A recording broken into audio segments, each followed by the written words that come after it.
죄를 짓고 감옥에 간 정치인들이 손꼽아 기다리는 날이 있습니다. 그것은 바로 공휴일인데요. 공휴일을 기다리지 않는 사람이 누가 있겠나 싶겠지만 대부분의 사람들뿐만 아니라 특히 수감 중인 정치인이 이를 기다리는 이유는 혹시나 행해질지 모르는 특별사면 때문입니다. 그래서 이번 시간에는 과거의 주요한 사례들과 함께 특별사면에 대해 알아보겠습니다.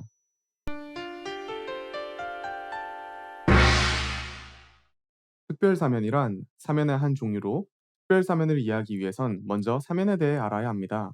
사면이란 형 선고의 효력이나 공소권 혹은 형 집행을 면제시킬 수 있는 대통령의 특권을 말합니다. 사면과 함께 감형, 복권을 모두 사면법에서 다루기에 넓은 의미로서의 사면은 사면, 감형, 복권을 모두 지칭한다고 볼 수 있습니다. 중요한 것은 사면의 종류로 일반 사면과 특별 사면으로 나뉘는데 둘의 가장 큰 차이는 대상과 시행 과정입니다. 일반 사면은 특정 범죄에 해당하는 모두에게 적용되는 것이기에 특정인에게만 적용되는 특별사면보다 그 범위와 효과가 훨씬 큽니다. 그리고 일반 사면을 시행하기 위해서는 국무회의를 거쳐 국회의 동의까지 얻어야 하기에 시행되기 어렵고 95년 이후로는 시행된 적조차 없습니다. 또 다른 차이점으로는 일반 사면은 형 선고의 효력과 공소권을 면제한다면 특별사면은 집행만을 면제합니다. 감형과 복권에 대해서도 가볍게 설명드리자면 감형은 형을 변경하거나 경감해주는 것이고 복권은 형 선고로 인해 사라진 자격을 회복시켜주는 것입니다.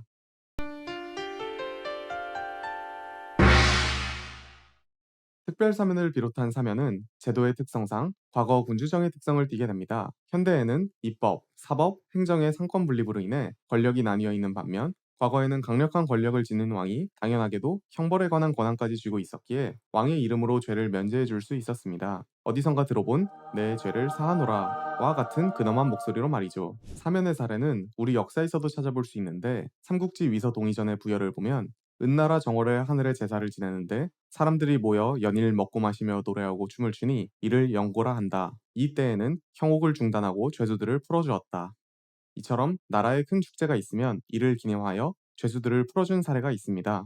대통령의 권한으로 죄를 짓고 형을 선고받은 사람을 풀어준다는 것은 오늘날의 기준으로는 어쩌면 시대착오적이거나 삼권 분립에 위배되는 것처럼 보일 수 있는데 그렇다고도 그렇지 않다고도 볼 수 있습니다. 과거의 사례나 특별사면의 독일어인 버그나디공이 은혜, 은총의 뜻을 가지고 있다는 점에서 사면은 분명히 과거의 잔재라 할 수 있습니다. 그럼에도 사면이라는 대통령의 특권이 사법부를 견제하기 위한 행정부의 수단이라고 생각한다면 반대로 삼권 분립을 위한 장치라고 이해할 수 있습니다. 이 부분에 대해서는 오랫동안 논란이 있었음에도 현재 대부분의 법치국가에서 특사가 존재한다는 점으로 보아 완전히 없애는 것보다는 존재하는 것이 더 낫다는 판단이 있어서 그런 것이 아닐까 생각해 봅니다.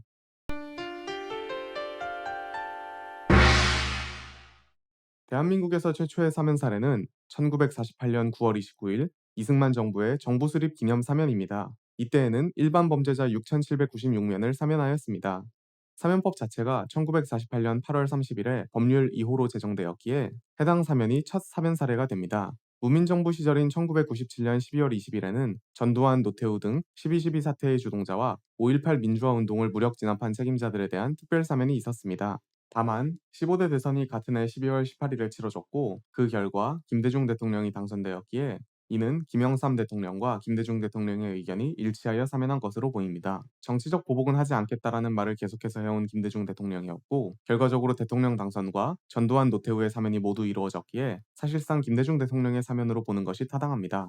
최근의 사례로는 윤석열 정부에 들어서 2022년 광복절과 23년 신년 두 차례에 걸쳐 특사가 이루어졌습니다. 첫 특사에는 이재용 당시 삼성전자 부회장과 신동빈 롯데그룹 회장 등 경제인 위주였고 두 번째 특사에는 이명박 전 대통령과 김경수 전 경남지사 등 정치인들이 포함되었습니다. 다만 두 특사의 목적인 경제위기 극복과 국민 통합에 대해서는 다양한 의견이 있을 수 있습니다.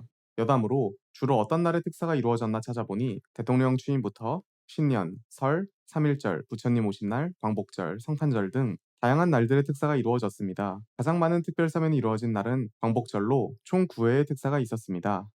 이번 영상에서는 특별사면이 무엇인지 그리고 그것이 가지는 의미와 행해진 사례들을 살펴보면서 특사에 대해 나름대로 생각해 보셨을 것입니다. 개인적인 생각으로 죄를 지었으면 그에 상응하는 벌을 받는다는 것은 당연한 일임에도 불구하고 정치적 논리에 따라 누군가에게는 그것이 적용되지 않을 수 있다는 점이 안타까울 따름입니다. 분명 최근에 와서는 여론이 점차 중요해지고 이를 무시할 수 없기에 함부로 특사를 남용할 수 없다는 것은 확실하지만 앞으로는 적절한 특사만이 이루어졌으면 합니다. 이번 정치용어 사전도 명언과 함께 마무리하도록 하겠습니다. 시청해주셔서 감사합니다.